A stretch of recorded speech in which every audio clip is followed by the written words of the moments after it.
Everyone, it's me Anjali Verma and welcome to my channel. So आज हम कर रहे हैं अल्कोहल, फिनॉल एंड ईथर वाला चैप्टर।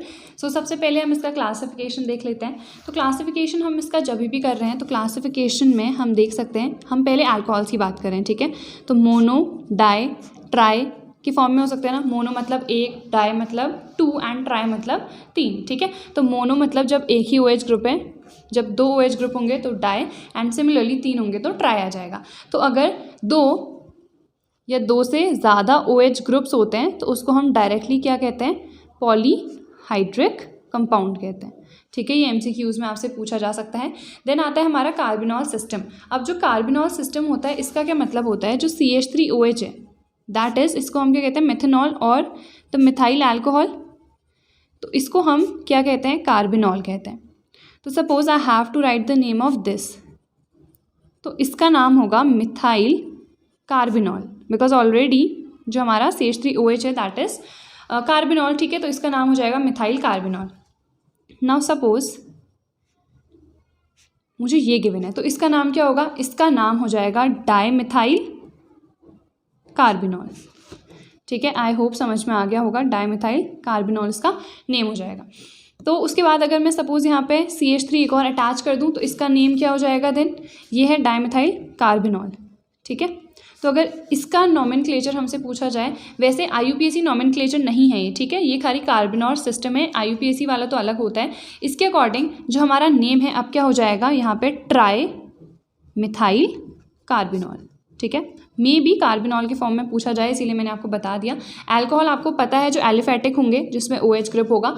फिनॉल, फिनॉल क्या होता है हमारा, ये हमारा फिनॉल होता है, ठीक है। एंड फिनॉल इसे इसीलिए कहते हैं because phenyl group plus OL किसके लिए आता है, अल्कोहल के लिए। तो OH ग्रुप है इसीलिए उसके लिए OL आया है। बाकी फिनाइल का मतलब क्या होता है कि हमारी बेंजीन रिंग है, इसमें से एक हाइड्रोजन जो है वो रिमूव्ड है, तब उसको हम क्या कहते हैं, फिनाइल कहते हैं, ठीक है। Now before moving on to our video, I would like to tell you about the Mega Mock Test, जो कि आपके CBSE टर्म 1 बोर्ड एग्जाम्स के लिए बहुत ज़्यादा हेल्पफुल होने वाला है। तो ये कंडक्ट करा रहा है Unacademy. In this you can get a chance to win scholarship up to ₹50 lakh and also prizes like MacBook Air, iPad Pro, headphones etcetera. And जो डेट है वो 27 से 30 के बीच में ये आपका मेगा मॉक टेस्ट जो है ये कंडक्ट कराया जाएगा। एंड इसकी जो टाइमिंग है वो है 5 से 6:30 के बीच में। सो मेगा मॉक टेस्ट आपके लिए बहुत ज़्यादा हेल्पफुल होने वाला है for your term 1 preparation, because आपको पैटर्न भी अच्छे से नहीं पता है, तो मॉक टेस्ट देना बहुत ज़्यादा हेल्पफुल होगा। सो ज़्यादा से ज़्यादा लोग इसमें एनरोल करो सो दैट आपके लिए ही ये सबसे ज़्यादा बेनिफिशियल हो सके। नाउ जो डेट्स हैं आपके मेगा मॉक टेस्ट के लिए फॉर डिफरेंट सब्जेक्ट्स वो क्लियरली यहाँ पे मेंशन्ड है। ये जो आपका मॉक टेस्ट है ये दोनों क्लासेस के लिए है, class 10th and class 12th। So link description box में प्रोवाइडेड है, अभी एनरोल करो and you can use my unlock code जो कि है ANJV10। ऑल्सो अनअकैडमी के आस्क डाउट फीचर पे जाके अगर आप एक भी डाउट पूछते हो so you can win a free surprise box every day.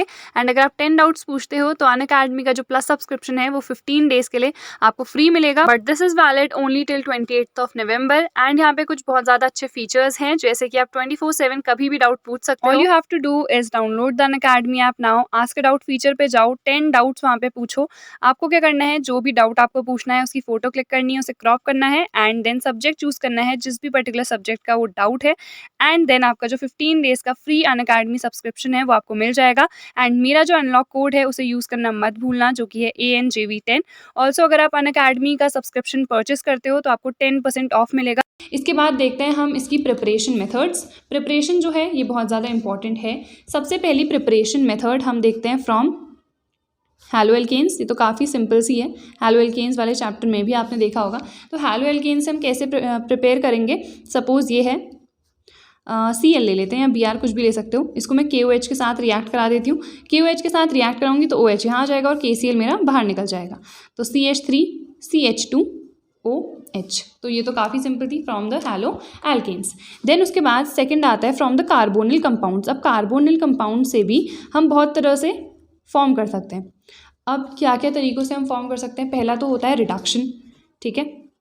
तो रिडक्शन जैसे मेरे पास है CH3CHO, this is a carbonyl compound right. तो CH3CHO का मैं डायरेक्ट क्या कर देती हूँ, रिडक्शन हाइड्रोजन के साथ इन द प्रेजेंस ऑफ निकल और प्लैटिनम, या फिर हम LiAlH4 भी यूज़ कर सकते हैं। वैसे ये जनरली यूज़ हम सिर्फ CH3COH से जब रिडक्शन डायरेक्ट करना होता है तब यूज़ करते हैं, बिकॉज ये काफ़ी एक्सपेंसिव होता है। तो इसका जब मैं रिडक्शन कर रही हूँ तो डायरेक्ट CH3CH2OH डायरेक्टली ये रिड्यूस हो जा रहा है, ठीक है। अब देखो यहाँ पे CH3COCH3 विच इज़ एसीटोन या फिर प्रोपेनोन, इसका अगेन मैं रिडक्शन करूँगी हाइड्रोजन के साथ निकल और प्लैटिनम, एंड देन ये डायरेक्टली रिड्यूस हो जाएगा। बट यहाँ पे मुझे सेकेंड डिग्री मिलेगा, 2 डिग्री या फिर सेकेंडरी अल्कोहल मिलेगा, बिकॉज यहाँ पे OH एंड एक हाइड्रोजन इधर पे आ जाएगा। तो इसका जब मैं रिडक्शन कर रही हूँ तो मुझे 2 डिग्री अल्कोहल मिल रहा है। देन CH3COOH का अगर मैं कर रही हूँ तो LiAlH4 यहाँ पे ले लेते हैं, तो CH3CH2OH, ठीक है, ये भी डायरेक्टली रिड्यूस हो चुका है। तो कार्बोनिल कंपाउंड से एक तो है हमारा जब हम रिडक्शन कर रहे हैं तब जाके प्रिपेयर हो रहा है। नेक्स्ट मेथड जो है वो होता है ग्रिग्नार्ड रिएजेंट के साथ रिएक्शन, तो उसे भी देख लेते हैं। सपोज कोई भी एक कार्बोनिल कंपाउंड में ले रही हूँ एंड सपोज मैंने ये ले लिया, इसको हम क्या कहते हैं, दिस इज फॉर्मेल्डिहाइड, ठीक है, फॉर्मेल्डिहाइड। इसको मैं रिएक्ट करा रही हूँ CH3MgBr के साथ। अब इसमें क्या होगा, ये तो ऐसे ही रहेगा, यहाँ पे MgBr इधर चला जाएगा। मैकेनिज्म में नॉल देखने की ज़रूरत नहीं है, बस आपको आनी चाहिए कि रिएक्शन एग्जैक्टली हो किस तरह से रही है। तो ये CH3 इधर आ जाएगा। देन इसका हम एसिडिक हाइड्रोलिसिस कर देते हैं। एसिडिक हाइड्रोलिसिस अगर मैं करूँगी तो ये सब तो ऐसे ही रहेगा, बट यहाँ पे H आ जाएगा इसके बदले, ठीक है। एंड यहाँ पे से देन क्या निकलेगा, MgOH निकल जाएगा। तो ये क्या मिल गया मुझे, अल्कोहल मिल गया, CH3CH2OH मिल गया, ठीक है। तो ये कन्वर्जन में बहुत ज़्यादा यूज़ होगा। जैसे आपके पास यहाँ पे सिर्फ एक ही कार्बन था, इसको 2 कार्बन के अल्कोहल में आपको चेंज करना है, तो तब हम ये यूज़ कर सकते हैं। देन हम एसिटल्डिहाइड का भी ले लेते हैं, CH3CHO होता है, इसको मैं रिएक्ट कराऊंगी CH3MgBr के साथ। तो यहाँ पे अगेन जैसे हमने पहले रिएक्शन करी थी वही रिएक्शन होगी, OMgBr और ये CH3 यहाँ पे अटैच हो जाएगा। यहाँ पे हम C2H5 भी ले सकते हैं, मतलब जितने भी कार्बन आपको इंक्रीज करने हैं उतने का यहाँ पे ग्रिग्नार्ड रिएजेंट ले लेना, ठीक है। तो यहाँ पे देन इसका हाइड्रोलिसिस कर देते हैं। अगेन MgOHBr जो है वो बाहर निकल जाएगा, CH3CH यहाँ पे OH आ जाएगा एंड CH3, विच मीन्स यहाँ पे अब मुझे क्या मिला है, 2 डिग्री अल्कोहल मिला है, यहाँ पे 1 डिग्री मिला था। 3 डिग्री अगर मुझे चाहिए तो मैं एसीटोन ले लेती हूँ, ठीक है। मैंने यहाँ पे एसीटोन ले लिया CH3MgBr, तो यहाँ पे CH3 अगेन यहाँ पे OMgBr एंड यहाँ पे CH3 अगेन। अगर मैं इसका हाइड्रोलिसिस कर दूंगी तो MgOHBr बाहर आ जाएगा। देन यहाँ पे CH3, ये CH3 यहाँ पे आ गया एंड ये OH। तो ये कार्बन के आसपास कितने हैं, 3, विच मीन्स ये 3 डिग्री अल्कोहल है। तो आई होप ये रिएक्शन आपको अच्छे से समझ में आ गई होगी। ये बहुत ज़्यादा इंपॉर्टेंट है, इसीलिए मैंने तीनों से करके दिखा दी।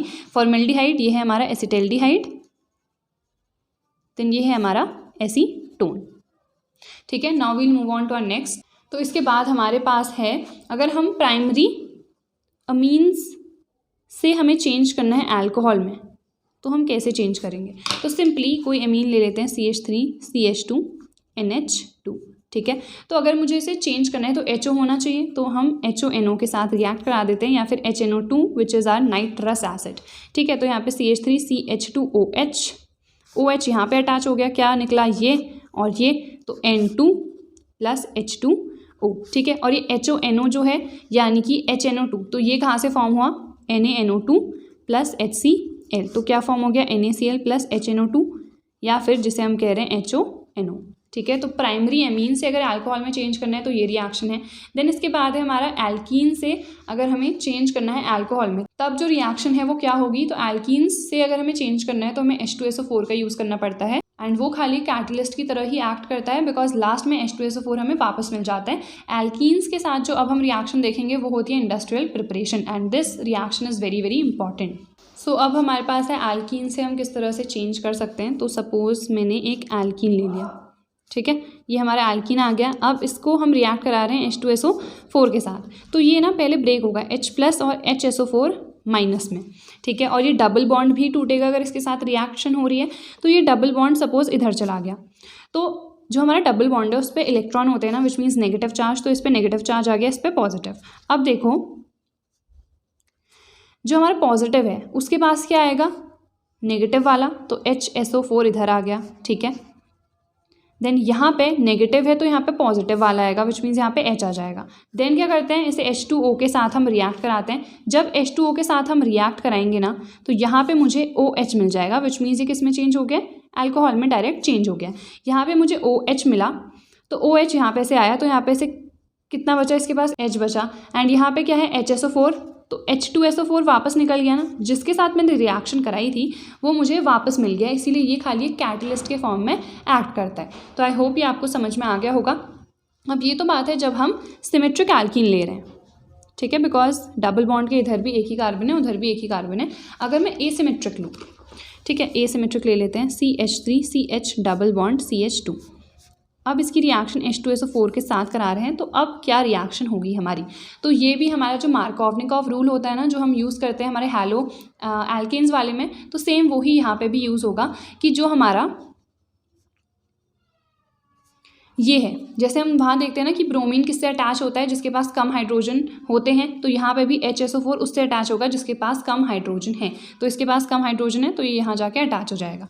तो यहाँ पे अगर रिएक्शन करके देखनी है तो इस तरह से हम इसे पहले बना लेते हैं, तो H+ एंड HSO4-, इस तरह से हमने देख लिया है। तो अब ये डबल बॉन्ड इधर खिसकेगा, तभी जाके यहाँ पे प्लस चार्ज आएगा और तभी जाके ये इस पर अटैच होगा, ठीक है। तो HCH, देन यहाँ पे तो इसके पास क्या आ जाएगा अब HSO4 एंड ये हाइड्रोजन इधर आ जाएगा, तो यहाँ पे 3 हाइड्रोजन आ गए। अगेन जब मैं इसे H2O के साथ रिएक्ट कराऊंगी तब क्या होगा, H2O के साथ मैंने इसे रिएक्ट कराया है तो यहाँ पे मुझे OH मिल जाएगा, तो यहाँ पे हमें OH मिल गया, बाकी H2SO4 जो है वो बाहर निकल जाएगा, तो जिसके साथ मैंने ऑलरेडी रिएक्शन कराई थी वो मुझे वापस मिल गया है। एंड ये है हमारी इंडस्ट्रियल प्रिपरेशन मेथड। तो इंडस्ट्रियल प्रिपरेशन कौन सी होती है अगर आपसे पूछा जाए, तो एल्कीन से हम प्रिपेयर कराते हैं। अगेन एक और रिएक्शन होती है जिसमें हम कार्बोहाइड्रेट्स की हेल्प से, यानी कि सुक्रोज या स्टार्च से हम प्रिपेयर करते हैं अल्कोहल। इसके बाद हम वही देखते हैं, that is the industrial preparation of alcohol from the carbohydrates. तो इसके बाद है कि हम कार्बोहाइड्रेट से किस तरह से प्रिपेयर कर सकते हैं, तो इसमें भी 2 होता है। सबसे पहले तो सुक्रोज यानी कि जो हमारी शुगर होती है, ठीक है, तो उससे जब हम प्रिपेयर करते हैं तो हमें पता है सुक्रोज का फॉर्मूला क्या होता है, C12H22O11। तो इसे जब मैं H2O के साथ रिएक्ट कराऊंगी, और यहाँ पे बहुत ज़्यादा इंपॉर्टेंट है कि हम कौन सा एंजाइम यूज़ कर रहे हैं, तो यहाँ पे हम इन्वर्टेज लेते हैं, ठीक है। इसके साथ जब रिएक्शन कराइए तो C6H12O6 प्लस C6H12O6। अब इसमें एक क्या होता है, एक होता है ग्लूकोज, सेकेंड होता है हमारा फ्रुक्टोज। ये आपने बायोमॉलिक्यूल्स वाले में भी पढ़ा होगा। तो ग्लूकोज और फ्रुक्टोज मुझे मिल गया है, ये क्या है, सुक्रोज है। तो जब मैंने इन्वर्टेज का यूज़ किया तो मुझे ग्लूकोज और फ्रुक्टोज ऑलमोस्ट इक्वल क्वांटिटी में हमें मिलता है। तो अब ये जो ग्लूकोज है हम इसे यूज़ करेंगे जाइमेज की प्रेजेंस में। अगेन ये दूसरा एंजाइम है, क्या होता है, ये ब्रेक हो जाता है C2H5OH प्लस CO2 में, बाकी बैलेंसिंग हो जाएगी इसकी, ठीक है। 6 कार्बन इधर तो 6 कार्बन इधर भी हो गए।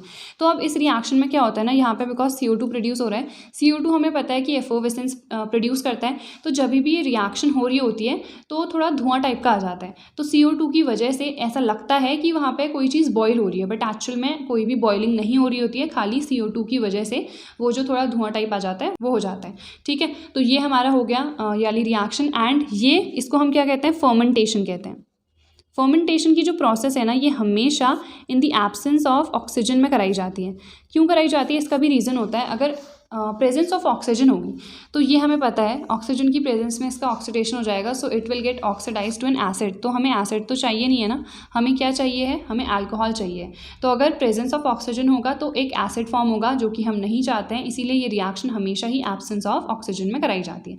आई होप समझ में आ गया होगा। देन सेकेंड है बाय स्टार्च। तो स्टार्च से अब हम कैसे प्रिपेयर कर सकते हैं, तो स्टार्च का जो फॉर्मूला होता है ना वो ये होता है, ठीक है। अब इसको जब मैं H2O के साथ रिएक्ट करा रही हूँ, यहाँ पे N है इसीलिए यहाँ पे भी N आ गया, एंड ये जो है ये डाइस्टेस की प्रेजेंस में होती है ये वाली रिएक्शन। तो यहाँ पे मुझे C12H22O11 and N number of molecules मिल जाते हैं। तो ये है हमारा माल्टोस, ठीक है। भले ये फॉर्मूला सेम है बट चीज़ें अलग अलग होती हैं। ये माल्टोस है एंड ये है हमारा सुक्रोज। तो ये जो माल्टोस है अगेन H2O के साथ रिएक्ट करेगा बट माल्टेस की प्रेजेंस में।